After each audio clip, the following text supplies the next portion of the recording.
Lyca production Subaskaran மற்றும் red Jain movies தயாரிப்பில் உலகநாயகன் கமல்ஹாசன் நடிப்பில் பிரம்மாண்ட இயக்குனர் சங்கர் இயக்கத்தில் இந்தியன் 2 உலகமெங்கும் வெற்றி நடை போடுகிறது.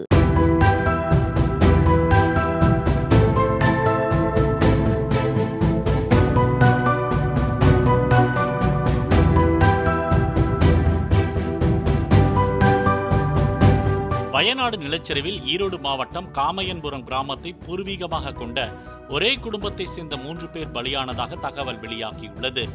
முண்டக்கண்ணி என்ற இடத்தில் வசித்து வந்த ரங்கசாமி, அவரது மனைவி புட்டு சித்தம்மா, அவர்களது வளர்ப்பு மகன் மகேஷ் ஆகிய மூவரும் நிலச்சரிவில் உயிரிழந்ததாக உறவினர்கள் தெரிவித்தனர். லைகா புரொடக்ஷன் சுபாஸ்கரன் மற்றும் ரெட் ஜெயின் மூவிஸ் தயாரிப்பில் உலகநாயகன் கமல்ஹாசன் நடிப்பில் பிரம்மாண்ட இயக்குனர் சங்கர் இயக்கத்தில் இந்தியன் 2 உலகமெங்கும் வெற்றி நடை போடுகிறது.